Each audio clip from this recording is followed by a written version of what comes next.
তো আজকে আমি চলে আসলাম উনুনে রান্না করতে। কি বলো তো, চিকেন। তো আজকে আমি উনুনে রান্না করবো হলো চিকেন। তো আমি তো এখানে মাংসের আলুটা ভাজা বসিয়েই দিয়েছি। আর আলুটা ভাজা হয়ে যাওয়ার পরে এর মধ্যে আমি একে একে মশলাগুলো দিয়ে দিচ্ছি। আর তেলের উপর ওটা কী দিলাম বলো তো, চিনিটা দিলে একটা মাংসের কালারটা খুবই ভালো আসে আর লালচে লালচে কালার আসে। তো চিনি দেওয়ার পরে আমি এর মধ্যে পটাপট দিয়ে দিলাম মাংসের মশলা, আদা রসুন বাটা আর কাঁচা লঙ্কা আর পেঁয়াজ কুচি দিয়ে এটাকে আমি ভালো করে মিক্স করব। তো আজকে আমার কাছে টমেটো ছিল না বাড়িতে, তার জন্য আমি আজকে চিকেনে টমেটো দিতে পারিনি, কিন্তু তার বদলে এর মধ্যে আমি দিয়ে দেবো হলো সয়া সস। এক ঢাকনি সয়া সস দিয়ে দেবে এর মধ্যে। তার জন্য হবে যে একটা চিকেন যে আষ্টে গন্ধ সেটা চলে যাবে, আর প্লাস কালারটাও খুব ভালো আসবে। এটা আমি আমার শাশুড়ি মার কাছ থেকে শিখেছি।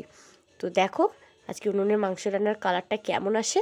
আর তোমাদের কার কার উনুনে চিকেন রান্না খেতে ভালো লাগে তোমরা কিন্তু প্লিজ আমাকে জানাবে, তোমাদের কার কার চিকেন রান্না খেতে উনুনে ভালো লাগে।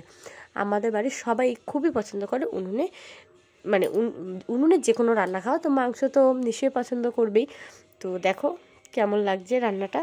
আর চিকেনটা অনেকক্ষণ ধরে কষাতে হবে আর খুব ভালোভাবে চিকেনটা কষাতে হবে। আর যখন কষাবো তখন উনুনের আঁচটা একটু মানে একটা কাঠ জাল দিয়ে দিয়ে উনুনটা জাল দেবো, যাতে খুব বেশি না দাউ দাউ করে জ্বলে, যাতে মাংসটা কম আছে খুব সুন্দরভাবে হতে থাকে।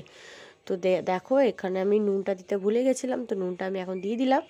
দিয়ে এবারে আমি মাংসগুলোকে দিয়ে দেবো, কারণ আমার মশলাটা পুরো ভাজা ভাজা হয়ে গেছে, মানে মশলাটার ভিতরে একটা লালচে ভাবটা চলে এসেছে, মশলা ভাজার গন্ধটাও বেরিয়ে গেছে। দিয়ে এবার আমি এটাকে ভালো করে মিক্স করব।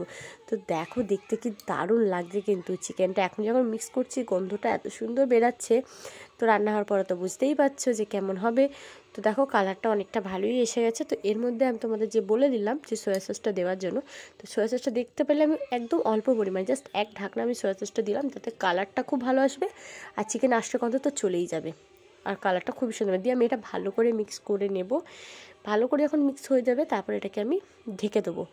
আর আমরা তো যেহেতু চিকেনে ঝাল বেশি খাই, তার জন্য আমি ঝালটা বেশি পরিমাণেই দিয়েছি, প্লাস কাঁচা লঙ্কা আর গুঁড়ো লঙ্কা, শুকনো লঙ্কা দুটোই দিয়েছি আমি।